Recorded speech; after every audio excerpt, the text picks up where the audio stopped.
Décrivons maintenant l'étape isobare de la combustion, c'est-à-dire l'apport de chaleur isobare de 2' à 3 dans le cycle de Sabatier, ce qui correspond aussi à la combustion totale du point 2 au point 3 dans un cycle de diesel. Donc, si on cherche à déterminer l'état thermodynamique du point 3, ce qu'on peut d'abord dire, c'est que la pression du point 3 est égale à la pression du point 2', étant donné qu'on a une transformation isobare. Ensuite, si on connaît le rapport de détente préalable phi, on peut exprimer V3, le volume du point 3, ou volume spécifique du point 3, en fonction de celui du point 2'. Ce sera V3 est égal à phi fois 2'. Et ensuite, on peut utiliser la loi des gaz parfaits pour se réaliser qu'on a exactement la même chose du point de vue de la température. On aura donc T3 est égal à T2'. Alors pour ce qui est maintenant des énergies spécifiques échangées pendant cette transformation est un petit peu plus délicate parce que contrairement aux autres, on n'échange pas uniquement du travail ou uniquement de la chaleur, mais c'est une transformation pendant laquelle on va échanger de la chaleur, donc la chaleur qui provient de la combustion, et en même temps échanger du travail avec le piston, étant donné que le piston a commencé à descendre pendant cette phase de combustion isobare. Alors pour ceci, on va utiliser, alors il y a plusieurs façons de s'y prendre, hein. Ce que je vous propose, c'est d'utiliser la définition du CP. Alors un petit rappel, CP avec le petit p ici, c'est la capacité thermique massique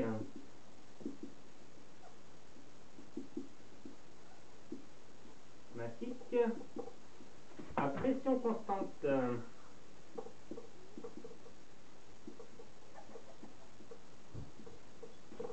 C'est-à-dire la quantité de chaleur nécessaire pour augmenter la température du fluide à pression constante.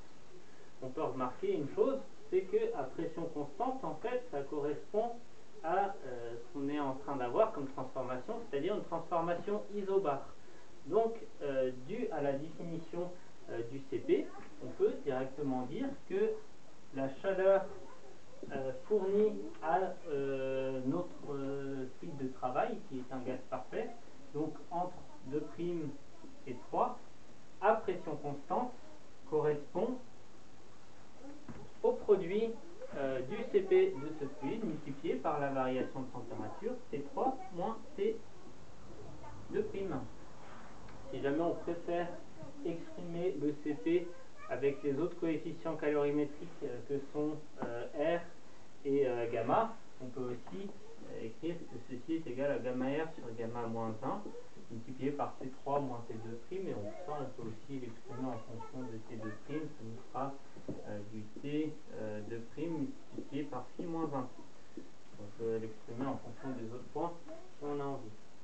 Donc dans ce cas-là, comme on l'a expliqué précédemment pour l'autre phase de combustion, si jamais ce qu'on a comme paramètre d'entrée, ce n'est pas le rapport de détente préalable, mais plutôt les paramètres de combustion, on va d'abord déterminer Q de 3, c'est-à-dire la chaleur fournie par la combustion par unité de masse de fluide présent dans notre cylindre.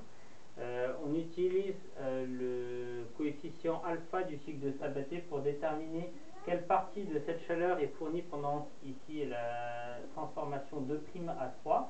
Et si on connaît Q de '3 et que la seule inconnue c'est phi, dans ce cas-là on peut déterminer le rapport de détente préalable. Alors là on a déterminé la chaleur échangée de 2' à 3. Pour ce qui est du travail, maintenant on peut appliquer le premier principe de la thermodynamique. Celui-ci va nous dire que Q de '3 plus W de '3 est égal à la variation d'énergie interne, c'est-à-dire U3 moins U2'. Et donc, comme on l'a déjà fait précédemment, on peut exprimer ceci en fonction de la capacité thermique à volume constant, hein, le CV, multiplié par T3 moins T2'. Alors, le Q de 3, on l'a déjà exprimé. Nous, ce qu'on cherche à déterminer, c'est le travail échangé de 2 à 3. Et donc, le travail échangé à 2' à 3, c'est égal à la variation l'énergie interne moins la chaleur échangée de 2'A3. Et on voit qu'on a quasiment les mêmes expressions. En fait, on a T3 moins T2' multiplié par CV moins CP. Et ici, on reconnaît la constante spécifique du fluide de gaz parfait. Donc, en fait, ceci est égal à moins R multiplié par T3 moins T2'. Donc, on peut le faire en deux étapes. D'abord, on détermine la chaleur échangée, puis ensuite, on utilise ceci pour déterminer le travail échangé pendant cette transformation.